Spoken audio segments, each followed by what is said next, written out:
네, 대단히 감사합니다. 여러분 너무 반갑습니다. 오늘 또 이 자리에 서게 된 것을 하나님께 감사드리고 또 담임 목사님 이하 모든 성도님들께 진심으로 감사드립니다. 형님이 목회하시는 교회라 그런지 늘 떨립니다. 좀 이해해 주시면 감사하겠습니다. 먼저 오늘 제목이 낮아짐과 긍휼에서 시작되는 성육신적 고통이라고 됐는데 제가 그 시를 보내고 오늘에서야 봤습니다. 고통이 아니고 소통입니다. 소통. 네, 제가 한국말이 이렇게 때로는 잘못 보낼 때도 있습니다. 우리 미국에 이민 오신 성도님들, 특별히 연세 드신 분들, 아마 미국에 오래 사셨던 분들 공통점으로 동의하는 게 하나 있을 겁니다. 그거는 아마 미국에서 생활하실 때 어려운 게 뭐냐고 물어보신다면 대부분 사실 일보다 더 힘든 게 있어요. 아마 미국 사람들과 영어가 잘 안 돼, 소통이 잘 안 되는 것이 일보다도 오히려 더 힘든 게 아닐까 생각을 해봅니다. 사실 세상에 움직이는 힘이 뭘까요? 일반적으로 사람들은 세상을 움직이는 힘은 돈과 권력 또는 기술이라고 할 수도 있습니다. 그러나 이것보다 더 큰 힘이 있다면 아마 소통의 힘이라고 할 수도 있을 것입니다. 왜 그렇죠? 꼭 없어서는 안 될 교육, 문화, 정치, 사랑, 복음까지 모두 소통에 속해 있기 때문일 것입니다. 소통이 끊어지는 순간 관계라는 것은 없는 것이죠. 부부가 대화하지 않으면, 소통이 끊어지면 집에 같이 살아도 남남이 됩니다. 부모와 자녀가 대화가 되지 않으면 한 식탁에서 밥을 먹어도 관계가 멀어집니다. 마음이 멀어지죠. 회사가 고객과 소통이 되지 않는다면 아마 유지하기가 쉽지 않을 것입니다. 교회가 성도와 소통하지 않는다면 교회라는 조직이 있을지는 모르나 아마 생명은 사라질 것 같습니다. 성경은 소통에 대하여 뭐라고 그러면 말을 하고 있습니까? 인간은 하나님과의 소통이 끊어진 존재라는 것입니다. 우리 인간 사회에서도 소통이 끊어지면 고립이나 단절이 되지요. 하나님과 소통이 끊어진 자들에게는 뭐가 끊어질까요? 생명이 끊어집니다. 우리는 왜 하나님과 소통이 끊어졌을까요? 그런 질문을 해볼 필요가 있겠죠. 이사야 59장 2절에 보니까 오직 너희 죄악이 너희와 너희 하나님 사이를 내었고 너희 죄가 그 얼굴을 가리워서 너희를 듣지 않으시게 함이니, 여기에 중요한 단어가 죄였습니다. 우리의 죄가 하나님과의 우리의 사이를 가리워서 소통이 끊어졌다고 이야기를 합니다. 그래서 죄는 단순히 나쁜 행동이 아니라 우리한테 어떤 도덕적인 문제가 아니라 하나님과의 관계를 끊어놓는 아주 무서운 것이죠. 소통이 끊어지면 생명이 끊어지고 생명이 끊어지는 것은 곧 죽음이라고도 말할 수 있을 것입니다. 죄인과 소통이 되지 않는 하나님께서 어떤 선택을 하셨죠? 예수 그리스도를 이 땅에 보내셨습니다. 우리는 예수님께서 죄를 용서하시려고 이 땅에 오셨다고 말합니다. 물론 틀린 게 아닙니다. 그러나 좀 더 깊이 들어가면 예수님은 하나님과 죄인 사이에 끊어진 소통을 회복시켜 주시려고 이 땅에 오셨습니다. 우리의 죄는 하나님과의 모든 소통을 끊어지게 되었고, 죄 때문에 인간은 하나님을 알 수도 없고 이해할 수 없는 존재들이었기 때문입니다. 우리는 하나님의 언어를 들을 수도 없었습니다. 어저께 설교에 말씀드린 대로 예수님께서 이 땅에 오신 목적은 천국의 언어를 우리들에게 소통의 대화의 장소로 불러주신 것입니다. 하나님의 언어, 천국의 언어를 들을 수가 없었죠. 로마서 3장 10절 11절 보니까 기록된 바 의인은 없나니 하나도 없고 다음 중요한 단어가 있더라고요. 깨닫는 자도 없고. 그렇습니다. 깨달을 수가 없습니다. 소통이 끊겨지니 죽음이고, 죽음이 있으니 깨달을 수가 없는 것이죠. 그러니 인간은 창조주 하나님과 소통이 끊어지니 스스로 살아보겠다고 노력을 합니다. 그것이 바로 신을 스스로 만들죠. 나무와 졸두각으로 눈을 만들고 귀를 만듭니다. 그런데 시편 115편 기자가 말을 합니다. 저희의 우상은 은과 금이요 사람의 수공물이라. 사람들이 금과 은을 가지고 신을 만들었습니다. 그 신에 눈을 만들어 놓고 귀를 만들어 놨다고 합니다. 그런데 입이 있어도 말을 하지 못하며 눈이 있어도 보지 못하며, 이것이 인간이 파멸의 길에 들어가 있는 것이고 우리는 곧 모두 다 죽음을 맞이하는 인간입니다. 이렇게 소통이 되지 않는 우리들에게 하나님께서 우리의 언어를 입으시고 이 땅에 오셨습니다. 이것을 우리는 성육신이라고 하지요. 요한은 이렇게 말합니다. 말씀이 육신이 되어. 이것이 하나님이 우리에게 소통하실 수 있는 방식이었습니다. 하나님은 너희가 나에게 올라와 라고 하실 수 없으셨기에 직접 이 땅에 내려오셨습니다. 이 말씀을 듣는 자들에게 16절 말씀하셨어요. 너희 눈은 봄으로 너희 귀는 들음으로 복이 있도다.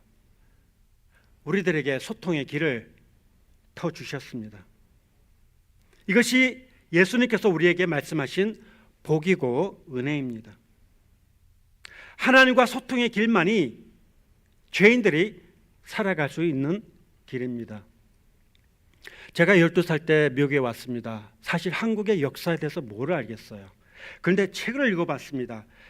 세종대왕에 대한 이야기입니다. 우리가 잘 아는 세종대왕이 한글을 창작하셨어요. 그런데 한글을 창작하신 그 동기가 뭐였냐? 훈민정음 소론에 이렇게 기록되어 있더라고요. 사마띠 아니할세. 이 사마띠 아니할세는 여러분이 잘 아시는 대로 소통이 아니 되니, 백성들이 소통이 안 되니 소통의 길을 열어줘야겠다. 그리고 한글을 우리들에게 창세해 주셨죠. 그를 통해 새 문명, 소통의 문명이 탄생이 된 것 아닌가요? 세종대왕이 백성들에게 글을 주셨다면 예수님은 우리에게 소통의 길을 여시기 위해 자신의 생명을 내어주셨습니다. 우리와 하나님과의 소통의 문을 열어주시기 위해 이 땅에 오신 예수 그리스도. 오늘 본문 말씀에서 씨 뿌리는 비유에서 우리가 중요한 것을 하나 놓치지 말아야 될 것 같습니다. 말씀을 듣는 것이 너무너무 중요합니다. 일단은 들어야 됩니다. 그렇죠? 듣기 위해서 사람들을 초대하고 복음의 자리, 듣는 자리에 초대를 해야 됩니다. 그러나 더 중요한 것이 하나 있습니다. 19절에 보니까 이 말씀이었어요. 천국 말씀을 듣고, 아무나 천국 말씀을 듣고 깨닫지 못할 때에는, 같은 단어가 23절에 또 나와 있습니다. 좋은 땅에 뿌리웠다는 것은 말씀을 듣고 깨닫는 자니, 여기 중요한 단어가 깨닫는다라고 할 수 있죠.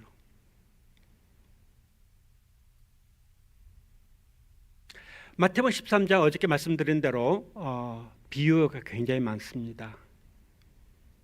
이 3절에서 8절까지 씨 뿌리는 비유에 제자들이 잘 알아듣지 못했어요. 그래서 16절에서 23절 오늘 말씀에 보면 예수님께서 어떤 보충 설명을 해주셨습니다. 왜냐하면 그 말씀하시기 전에 13절에 보니까 내가 저희에게 비유로 말하기는 저희가 보아도 보지 못하며 들어도 듣지 못하며 깨닫지 못함이니라. 말씀 안 하신 게 아니었어요. 말씀을 하셨습니다. 그리고 설명을 해주셨는데도 불구하고 깨닫지 못하셨습니다.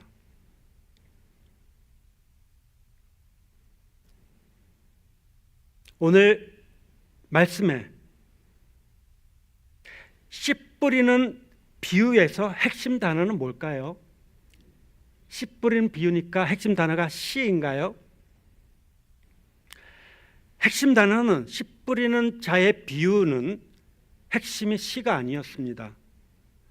핵심 단어는 말씀을 깨닫는 것이었어요.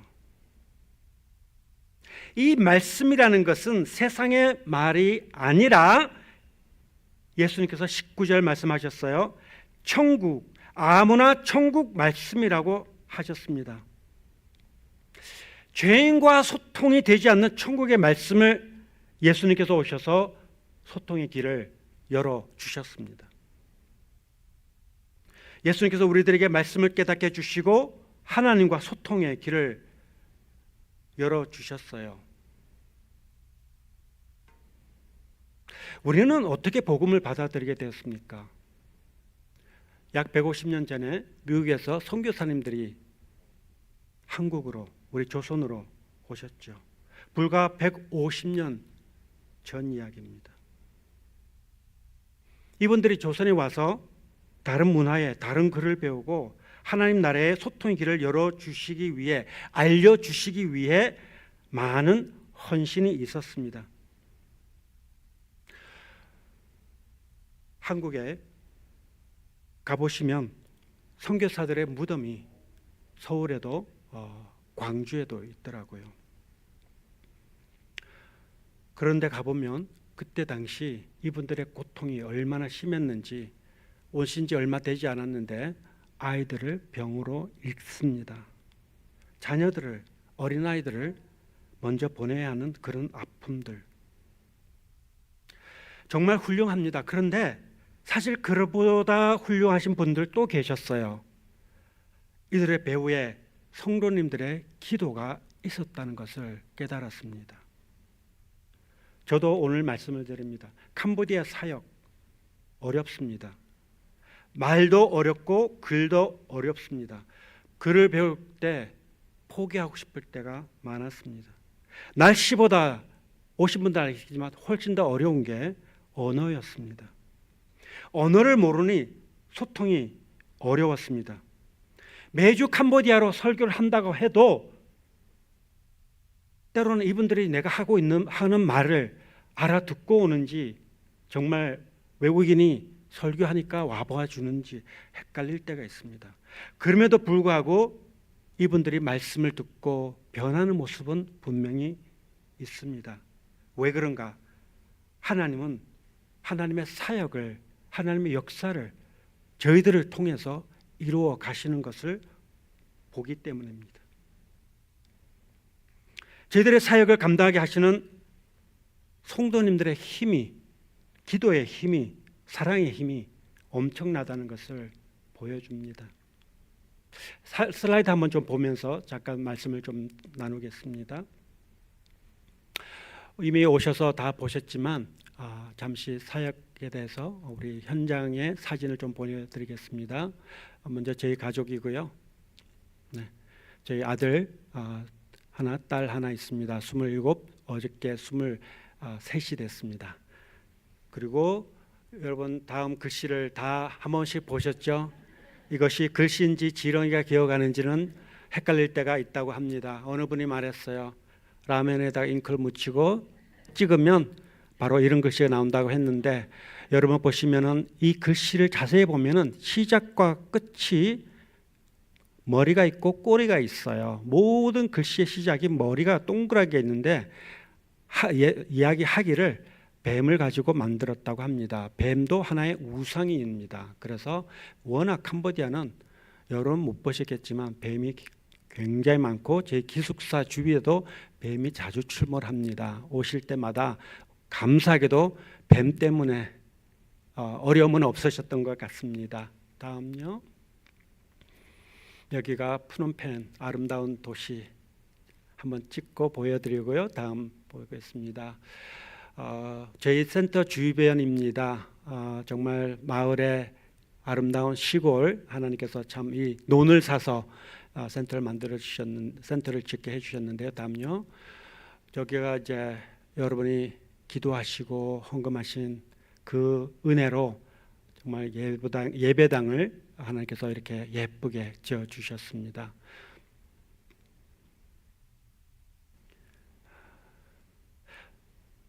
다음 볼까요? 여기는 커뮤니티 센터입니다. 처음에 5년 전에 교회를 개척하고 여기에서 시작이 되었습니다.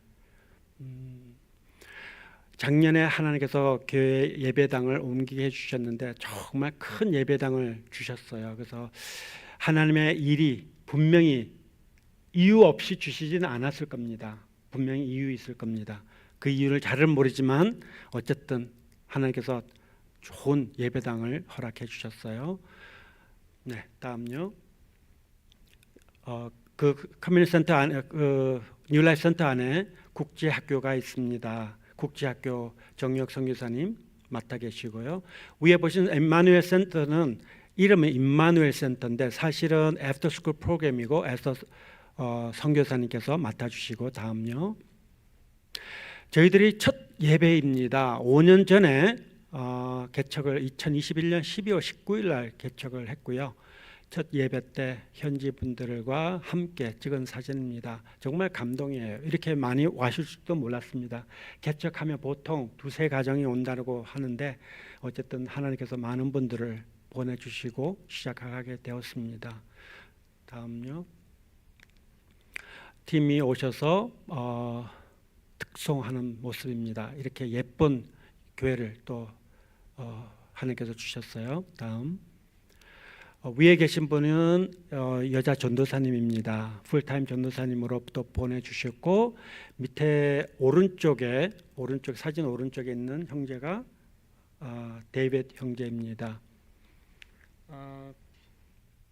데이빗 형제에 대해서 잠깐 말씀을 좀 드리면 저희들이 교회를 개척하고 한 달 정도 있다가 데이빗 부모님이 아버지가 교회를 찾아왔어요. 주중에 여기 교회 예배 있다는데 사실이냐 어디냐라고 물어봤습니다. 바로 지금 오신 이 자리입니다. 여기서 예배 드립니다. 그랬더니 본인이 모터를 타고 40분 거리로 다니는데 너무 멀어서 교회를 찾고 있었다고 합니다. 오랫동안 찾고 있었다고 하는데 오시기 시작했습니다. 그리고 한 달 정도 있다가 가정에 방문하게 되었어요. 그래서 그 가정에 갔더니 데이빗이라는 형제가 집에 있었습니다. 대학교를 다니다가 코비드 때문에 대학교를 포기하고 집에 있었어요. 이야기를 해보니까 놀랍게도 영어를 좀 했었어요. 그래서 앞으로 계획이 뭡니까? 라고 물었더니 하는 말, 나는 농사 짓고 살겠습니다 라고 했어요. 그래, 농사 지을 때 짓더라도 일단 센터에 와서 내가 컴퓨터를 가르쳐주고 기타도 가르쳐줄 테니까 센터로 좀 나와. 그때 당시에 센터에서 제가 컴퓨터를 가르치고 음악을 가르쳤습니다. 그래서 나오기 시작했어요. 그러면서 교회를 나오기 시작했습니다. 열심히 배웠어요. 교회도 열심히 나옵니다. 그런데 어느 날 6개월 있다가 선생님 저 신학교에 가고 싶어요. 그래서 제가 할렐루야 했을 것 같죠. 안 됩니다. 아닙니다라고 했습니다. 너무 빠릅니다.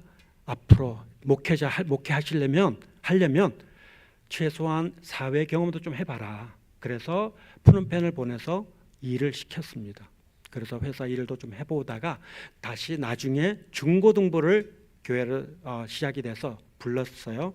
그리고 중고등부 하면서 다시 시험을 봐서 대학교 들어갔습니다. 대학교 지금 3년 반 만에 이번에 졸업합니다. 영문학을 졸업하는데 계속 신학교 가고 싶다고 합니다. 교회 와서 처음으로 세례를 받고 이렇게 커서 신학교 갈 수 있는 길을 하나님께서 열어주신 것 같습니다. 이러한 일들은 정말 하나님의 은혜입니다.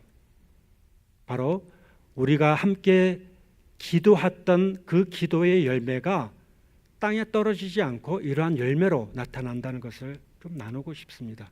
다음 또 한 분이 한 자매가 있습니다. 사진 좀 보여주세요. 뒤에 저기 아이들 뒤에 서 있는 린 자매입니다. 린 자매 역시 처음에 제가 전도지를 많이 나누러 다녔어요. 집집마다 다니면서 예배 나오세요, 교회 나오세요 라고 했는데 그 전도지를 두고 어느 집에서 왔는데 친척 집에 갔더니 그 전도지를 보고 혼자서 교회에 나왔습니다. 그리고 세례를 받았습니다. 자매가 나오고 세례를 받고 엄마가 나오고 세례를 받고 여동생이 나오고 세례를 받았습니다. 이 자매가 고등학교 졸업한 지 2년 됐고요. 졸업할 때 전교 1등으로 졸업했어요. 그래서 하고 싶은 일 메디컬 스쿨 가고 싶었어요. 그런데 메디컬 스쿨 떨어졌습니다. 전교 1등 했음에도 안 됐어요. 다음에 또 쳤습니다. 또 안 됐어요. 그래서 영문학 하고 있는 학생을 마지막 한 번 더 기회를 주고 한 번 더 해봐라. 근데 그때 당시는 공립학교에 했는데 공립학교 하지 말고 사립 메디컬 스쿨 해봐라 해서 시험을 쳤는데 됐습니다. 지금 1학년 시작이 됐고요. 앞으로 하고 싶은 일 의사가 되어서 센터에 와서 우리 클리닉에 있잖아요. 클리닉에 와서 사역을 하고 싶다고 합니다. 어떻게 인간의 힘으로 가능할까요? 다음요. 이것은 최근에 준 세례 받는데 5명이 받았습니다. 대학생 2명, 중고등학생 3명이었습니다. 지금까지 개척하고 많은 사람들이 세례를 받았는데 정말 세례 받기는 하나님의 관건적인 역사입니다. 사람의 힘으로 사람이 바꿀 수가 없습니다. 사람의 힘으로 세례 받으라고 할 수가 없습니다. 받게끔 할 수도 없고요. 이러한 역사는 바로 우리 성도님들의 기도가 이만큼 열매를 맺었다는 것을 함께 나누고 싶습니다. 다음요. 아마 부활절 때 선생님들이 보호자 선생님들 포함해서 한 10명 정도 하나님께서 보내주셨어요. 그래서 선생님들이 그리백을 만들어서 아이들에게 나눠줍니다. 요즘 미국에 한국에 과자 줄게 교회 와라 그러면 절대로 안 오죠. 있을 수도 없는 일이지만 캄보디아는 가능합니다. 과자 주면 아이들이 옵니다. 좋잖아요. 그 과자 때문이 아니라 예수님 때문에 오는 거니까 일단 와야지 복음을 들을 수 있기 때문에 아이들을 때로는 매주 조그마한 과자 하나씩 줍니다. 때로는 좀 더 크게 그래봤자 1불도 안 되는 그리백을 만들어서 줍니다. 그럼에도 아이들은 신나합니다. 다음 부탁드릴게요. 중고등 학생들 성경 공부하는 모습이고요. 주일학교 여러 발이 있는데 일단 한 장만 올렸습니다. 네. 최근의 일입니다. 제가 요한복음과 창세기 공부 끝냈습니다. 끝나고 전 교인들한테 시험지를 줬습니다. 중고등부 반 시험, 어른들 작년 반 시험, 주일학교 교사들 반 시험, 시험지는 다 똑같이 줬어요. 시험 질문은 똑같습니다. 점수만 다르게 1, 2등, 1, 2, 3등을 꼽기 위해서 다 같이 보면은 선생님들이 아무래도 더 잘하기 때문에 어른들 반 따로, 중고등부 따로, 선생님 반 따로 해서 시험을 쳐서 1, 2, 3등을 뽑아서 선물을 줬습니다. 다음 사진입니다. 네, 너무너무 좋아하고 기뻐하는 모습들입니다. 네, 다음 사진요. 매 수요일 날 아침마다 저희들 기도회 모입니다. 그래서 이때는 아마 학교가 없어서 몇몇 학생들도 같이 참여했습니다. 저는 수요일 아침마다 말씀을 드립니다. 여러분의 기도가 이런 교회와 이런 기도 모임이 왜 중요하냐? 이렇게 할 수 있는 것은 바로 여러분들을 위해서 기도하시는 분들이 많이 있다는 것을 잊으면 안 된다. 바로 미국에서 한국에서 사실 캄보디아를 위해서 많은 분들이 기도해 주십니다.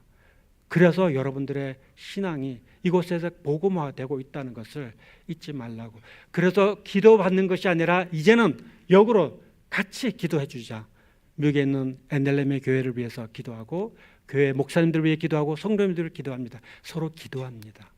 이게 소통이죠. 네. 음식을 크리스마스 때 부활 때 음식을 합니다. 네. 그리고 함께 특별할 날 먹습니다. 가장 중요한 것 중에 하나가 또 감사하게 깜뽀주에 처음으로 안수 집사 두 분이 나왔습니다. 지난 4월 달에 나왔죠. 얼마 되지 않습니다. 정말 하나님의 은혜입니다. 다음요. 학교 계속 부탁드립니다. 네. 작년 9월 달에 뉴라이프 칼리지 세미나리 하나님의 은혜로 됐습니다. 학생들, 제가 가르친 학생들이 12명 있어요. 그 학생들은 교회 개척하고 얼마 안 있다가 주위에 교회들이 있었습니다. 하우스 철치라고 그러죠. 가정교회. 그런데 이분들이 공부를 제대로 하지 않고 그냥 교회 예배를 인도하다 보니까 좀 위험성이 많이 따랐습니다. 뭘 가르치는지도 모르고 이분들도 힘들어했고, 그래서 제가 초대를 했습니다. 2주에 한 번씩 우리 만나자. 그리고 말씀 공부하자 해서 2주에 한 번씩 지금도 만나서 공부를 합니다. 리더십 트레이닝이라고 합니다. 그래서 이분들을 만나서 공부하게 됐고, 시작하다 보니까 이분들이 부탁을 했습니다. 목사님, 제가 20년 동안 가정교회를 했고 15년 동안 가정교회를 했고 10년에서 가정교회를 했는데 저도 세례식 하고 싶습니다. 저도 성찬식 하고 싶어요. 저도 목사가 되고 싶습니다. 그래서 방법은 어떻게 하죠? 신학교를 공부를 하고 정규 공부를 하고 안수를 받아야죠. 그래서 우리 NLM의 목사님들이 이것을 놓고 의견을 나누신 다음에 결론은 신학교를 세우자. 그리고 가르치고 시험을 봐서 통과되면 안수 주자고 한 게 시작이 되었습니다. 교회가 왜 큰 게 주셨나 보면 하나님께서는 다 계획이 있으셨어요. 그래서 교회 또 신학교도 같이 이 자리에서 사용하고 있습니다. 지금은 신학생들이 총 한 50명 됩니다. 두 번째 학기 끝났어요. 그 세 번째 학기는 또 몇 명 보내실지 모릅니다. 하나님의 역사이고 하나님의 은혜이고 축복입니다. 네, 다음요. MOU를 맺었습니다. 조지아 스테이트 유니버시티하고 MOU를 맺었고요. 처음입니다. 캄보디아 이런 학교가 없어요. 바이블 칼리지가 많이 4개, 큰 데가 3개, 4개 있는데 이런 데는 없습니다.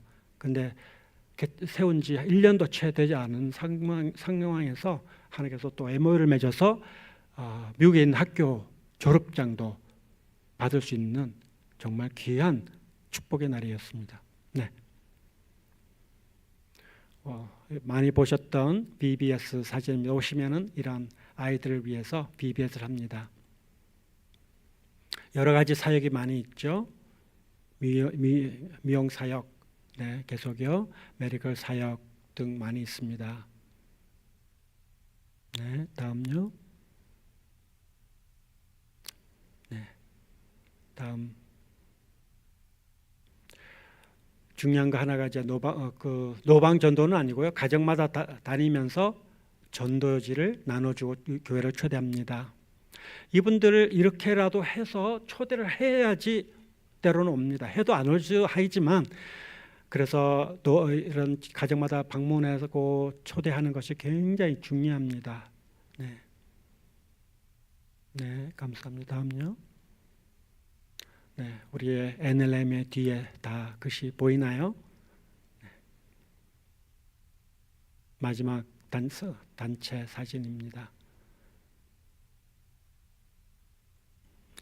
저기 앉아 있는 선생님 한 분은 초등학교 5학년 때부터 제가 아는데요.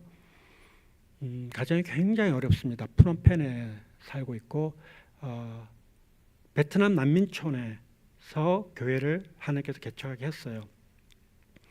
그래서 지금까지 여러분들의 후원으로 이 자매를 가정을 도와주고 지금 대학생입니다. 대학교를 도와주고 학비를 도와주고 있습니다. 그래서 지금 주일학교 선생님이 되었어요. 너무너무 정말 귀한 자매입니다. 네. 축구 사역을 정식 축구 사역을 계속 하고 있고요. 또 이 사역을 매 주일날마다 아이들 말씀을 가르치고 성경 공부를 가르치는 선생님들이 다 발런티어를 하고 있어요. 지금까지 하고 있습니다. 저는 하는 게 뭐냐, 그냥 1년에 한두 번 정도 맛있는 거 한번 사주는 것밖에 하는 게 없어요. 그럼에도 너무너무 감사합니다. 그래서 가족들을 다 불러서 수고의 감사로 표시로 가족들을 불러서 식사를 합니다. 네. 정말 모든 영광을 하나님께, 동료들의 많은 기도와 사랑에 진심으로 감사드립니다. 이분들이 눈으로 볼 수 없고 귀로 들을 수 없었던 것이 가능한 것은 복음이었죠. 보지 못했던 것을 보게 되었고 들을 수 없었던 것을 들을 수 있게 하신 것이 예수님의 하신 사역이었습니다. 이제 이런 사역을 우리들을 통해 저들에게 들을 수 있게 되었습니다. 저들이 복을 받을 수 있는 통로를 하나님께서 우리를 통해 열어주신 것이지요. 우리와 하나님과의 참된 소통이라는 것은 천국의 언어를 듣고 깨닫는 것입니다. 천국의 언어를 듣고 깨달았다는 것은 뭔가요? 깨달았다는 데서 끝나지 않습니다. 깨달은 사람은 열매를 맺게 되어 있습니다. 예수님께서 열매를 맺는다고 하셨어요. 30배, 60배, 100배.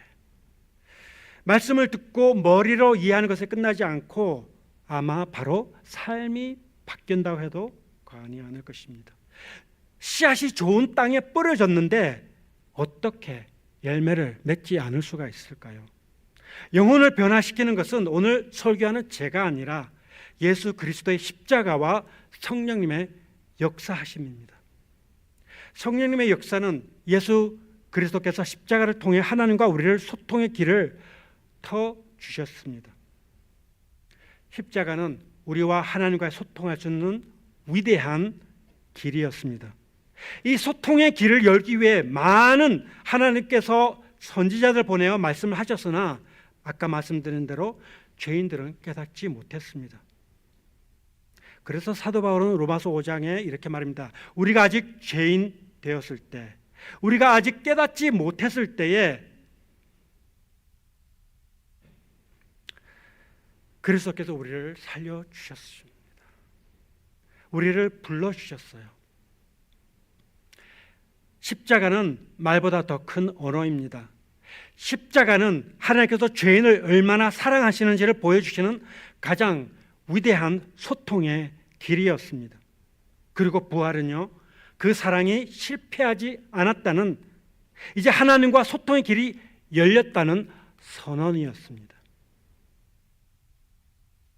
마치 한 분 한 분의 기도가 헛되지 않았다는 것을 증명한 것처럼요.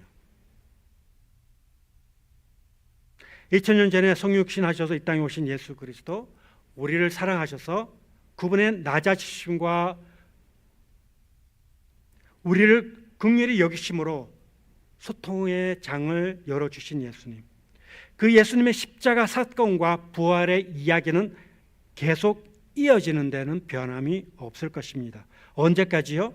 예수 그리스도께서 다시 오실 때까지, 오실 그날까지 이 소통의 이야기를 우리를 통해 하나님은 계속 이어가실 것입니다. 상한 마음을 위로하시고 잃어버린 영혼을 부르시며 죄인들을 하나님께로 돌아오게 하십니다. 소통의 장이 열렸으니 오라고 초대하십니다. 그리고 놀랍게도 하나님께서는 이 위대한 소통의 사역을 천사들에게 맡기지 않으셨어요. 우리들에게 맡겨주셨습니다. 여러분과 저에게 맡겨주셨습니다. 아멘. 네, 같이 기도드리겠습니다. 하나님 아버지,